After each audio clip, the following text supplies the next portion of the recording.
Salah satu hal yang membuat Wahabi sering membuat rusuh adalah karena mereka tidak paham mustalahat, sehingga yang tak masalah justru dianggap masalah. Seperti istilah sunnah. Bagi ahlu sunnah wal jamaah, istilah sunnah ini memiliki beragam definisi tergantung cabang ilmu. Menurut ahli bahasa, sunnah adalah ajaran, kebiasaan, juga terobosan. Menurut ahli fikih, sunnah adalah perkara yang dianjurkan untuk dilakukan dan tidak masalah jika ditinggalkan. Menurut ahli hadis, sunnah adalah segala sesuatu yang dinisbat kepada Nabi SAW, baik itu perkataan, perbuatan, ketiadaan pengingkaran maupun sifat. Ahlu sunnah wal jamaah akan menyamakan dulu persepsi terkait definisi sunnah, baru kemudian melanjutkan diskusi agar jelas ujung pangkalnya. Lain dengan Wahabi yang mencampur adukkan pemaknaan sehingga makna sunnah ahli hadis malah dibawa ke ranah fikih. Ngap, sini saya kasih paham. Beristri lebih dari 4 itu bagi ahli hadis adalah sunnah, tapi bagi ahli fikih adalah haram. Makanya kalau mau tahu mana yang akan diamalkan, rujukan kita adalah ahli fikih, bukan ahli hadis.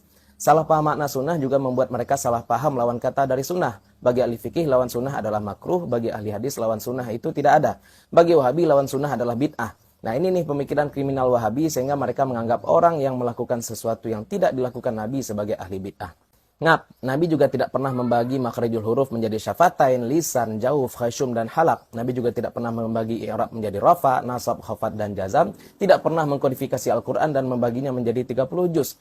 Padahal itu bisa beliau lakukan. Apa kemudian kalian katakan bahwa pelajar dan penghafal Al-Quran itu ahli bid'ah semua? Wahabi juga tak mampu membedakan antara orang yang tidak melaksanakan sunnah dengan orang yang membenci sunnah. Mentang-mentang mereka berjenggot dan bercelana cingkrang, mereka anggap orang yang tak berpenampilan demikian sebagai pembenci sunnah.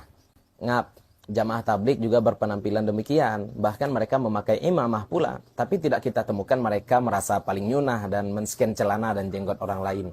Kalau tidak mengamalkan dianggap membenci, apa kalian sudah mengamalkan semua sunnah? Apa kalian witir setiap malam? Selalu puasa Daud? Kenapa tak sekalian saja kalian makan pakai lauk cuka tok? Karena berdasarkan hadis Nabi itu adalah sebaik-baik lauk.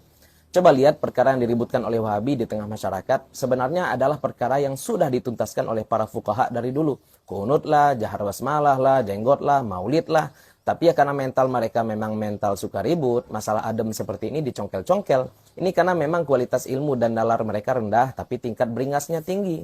Makanya mereka hanya bisa mengetengahkan manhaj sesat mereka di tengah awam. Mana ada mereka yang berani mengangkat masalah ini ke forum ilmiah. Maka untuk Wahabi, jangan kira saat kalian menebar kebohongan di tengah masyarakat, para ulama akan